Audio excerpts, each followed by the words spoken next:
And when she said that, I watched Diddy in court look at her like, girl, what? Mm-hmm. Yesterday on the stand, they said, okay, so let's talk about your drug use, right? Because is it or is it not true that, you know, both of you guys were using drugs, but like Diddy was still able to run multiple businesses and like ran down a list of everything he was doing. He was more functioning. And she was like, yeah, I mean, you say that. And then they go into having a conversation about the fact that at one point in time, Puff was calling drug dealers and telling them to stop serving Cassie because she was so bad off. Like she was worse off on drugs than he was. And Cassie admitted that that was happening. The Sean Combs trial, quick lunch break, only 30 minutes. Here's a quick recap. David James, his personal assistant, testified. Right now, they are currently in the middle of the testimony of one of the escorts. But the big witness, in my opinion, this morning was Cassie Ventura's mother, Regina Ventura. She talked about her concern as a mother after learning that Sean Combs had been physically abusive to Cassie in 2011. She talked about the photos that she took of her. She also talked about the fact she had to take a $20,000 home equity loan out of her house when Sean Combs demanded the money back because Cassie Ventura had started dating her now husband, Alex Fine. So he was upset that he paid for the trainer and now Cassie was in a relationship with him. The big thing is she was not cross-examined by Combs' attorneys at all. She gave her testimony. It's about 20 minutes. She was on and off the stand. In a surprising twist, a controversial audio recording has become a focal point in a high-profile court case. The alleged audio, which features rapper Meek Mill and music mogul Sean Diddy Combs, has been referenced in legal proceedings, raising questions about its content and context. Wow! The recording, said to involve explicit language and suggestive comments, has drawn attention for its potential impact on the trial's direction. As both Meek Mill and Diddy face scrutiny, their legal teams are working to clarify the authenticity and relevance of the tape. Legal experts suggest that while the audio may influence public opinion, its admissibility in court will depend on the judge's ruling on whether it's pertinent to the case at hand. For now, the courtroom drama continues to unfold, with all eyes on the outcome. Presenting Diddy and Meek Mill in E minor.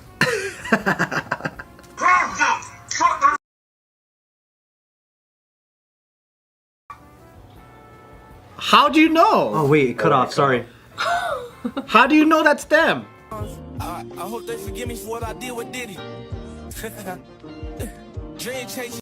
I hope they forgive me for what I did with Diddy. Real street forever. So after we taught Diddy case couldn't get more interesting, we have Fat Joe coming forward with some interesting experience with Diddy.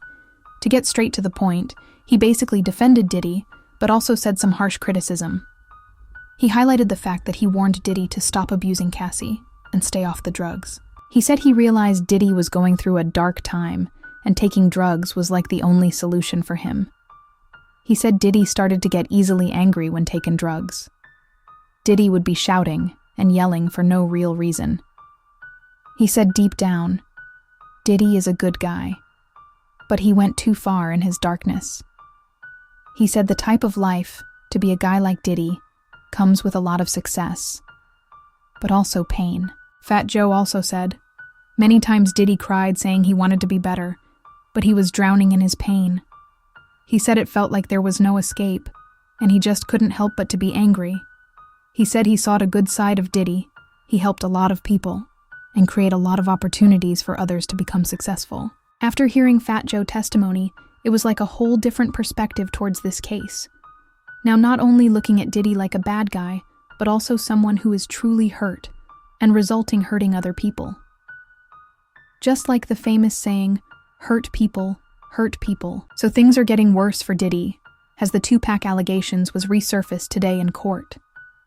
After Cassie failed to secure a complete victory over Diddy with her testimony, someone goes by the name of Brian Lucky decided he gonna drag Diddy in the dirt. Bringing up the Tupac allegations was a bold and unexpected move today. After everyone thought those conspiracies was over, now Brian Lucky is back with even more evidence.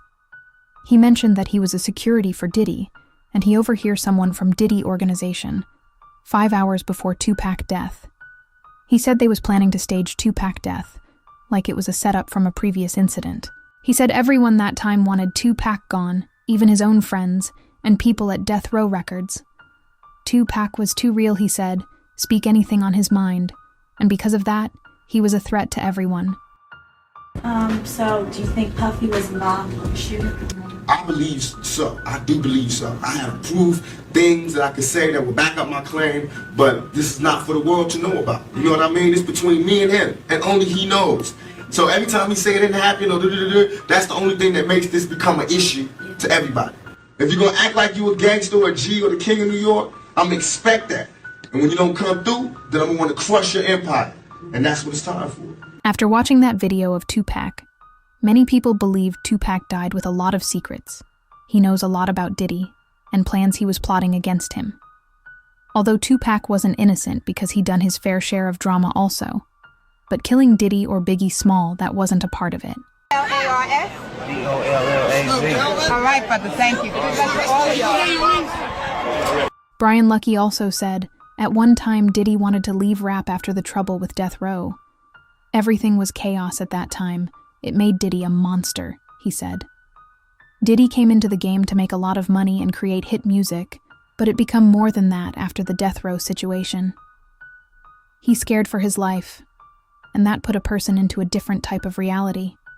Seeing at the time, rapper Kid Cudi could take the stand today or tomorrow after he, too, was called to testify about his brief relationship with Cassie and how Diddy allegedly tried to firebomb his convertible.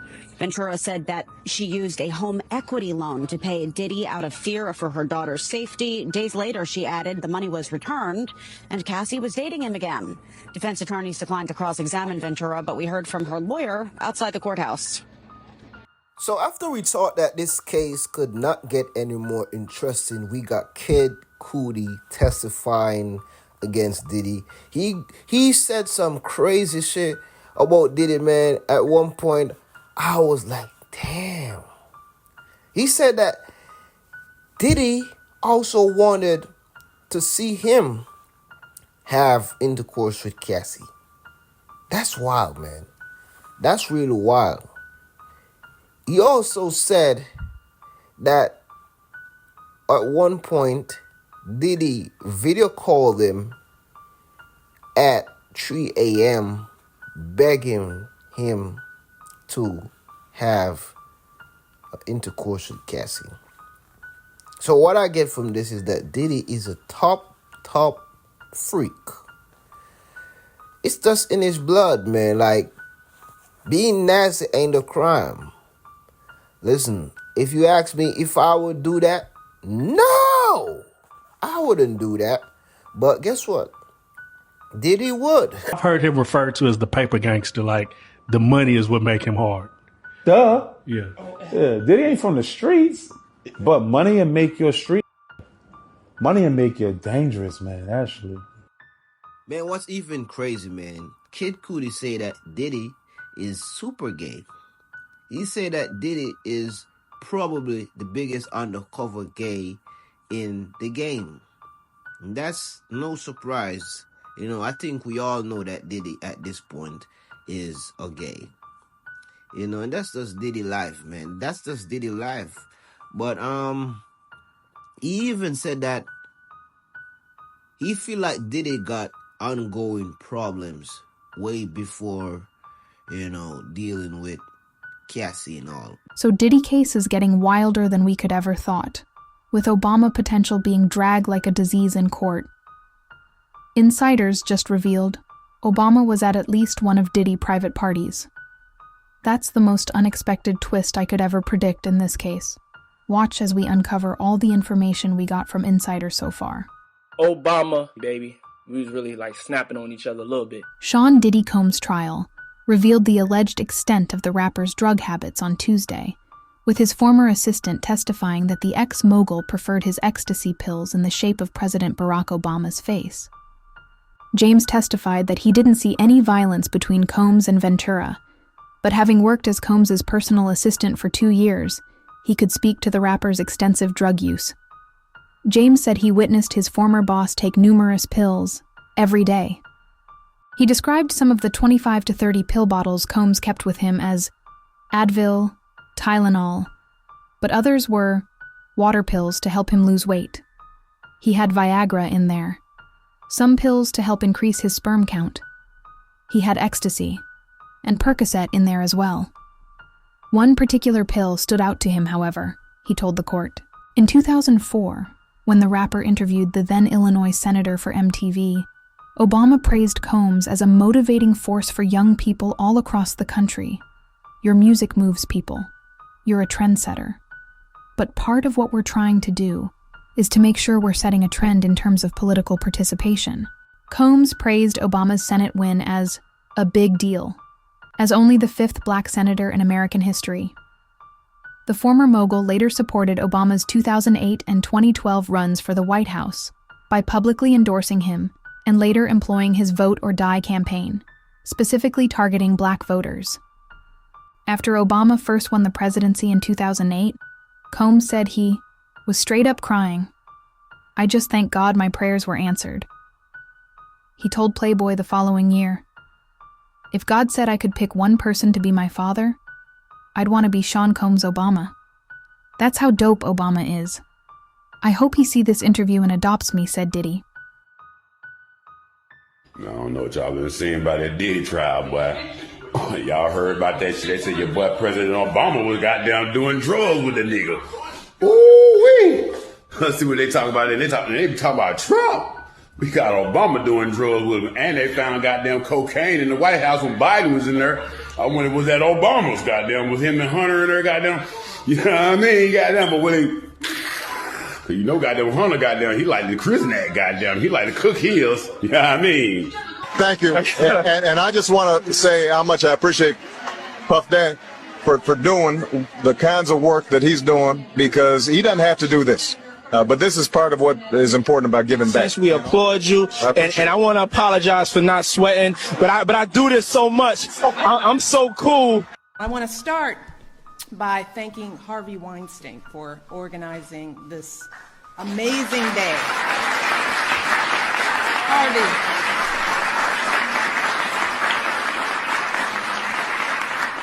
This is possible because of Harvey. He is a wonderful human being, a good friend. Obama, baby. So, Beyonce has officially joined the chat. She breaks silence on Diddy's situation. And I want you to watch the full video to receive all the information that we got so far. Also, remember to drop a like and subscribe, and also share your thoughts in the comments. Let's go. My intel is giving me some very hot information on Beyonce right now because she made her first official statement. She said she's aware of these parties, but never went to any after parties and never had any idea any of this was going on. In the 2020, majority of the people out, but he allowed me to stay in there. Me and, you know, maybe about 15 others, you know, right. Jay-Z and Beyonce being, you know, 2 of the other 15 people in the room. So that'll just put into perspective of the type of company I was in at the moment. I don't think you're ready for this, Chatty. Well, we are ready for it. We're ready for the truth, Beyonce. Everyone knows what's going on, and it's been going on for years. It's been going on before Diddy. People keep looking at him like he's the Sputnik that came out of nowhere. This is someone who was designed to be what he is. We got to stop making Diddies.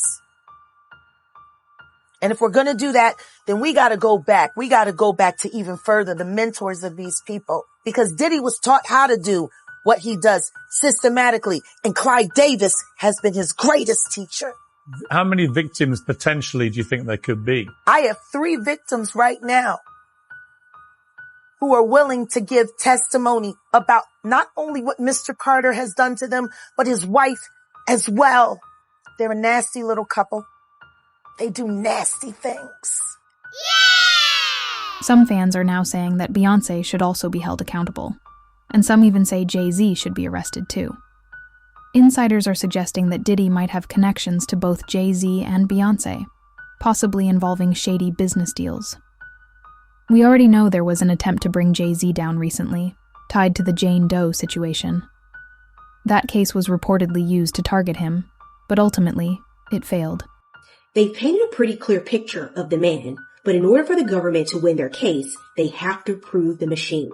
That's what RICO requires, a criminal enterprise, not just bad behavior. The prosecution has shown Diddy as abusive, controlling, and violent, but to convict him of racketeering, their top charge, they need to prove an organized system, meaning a team around him helped him carry out crimes. They work toward a shared criminal goal. So far, the government has done a good job of laying out fear and violence and chaos, but that's not the full structure. And who is a part of this criminal enterprise? What did they do? How did it work? Was there a hierarchy? Were there different roles that people had?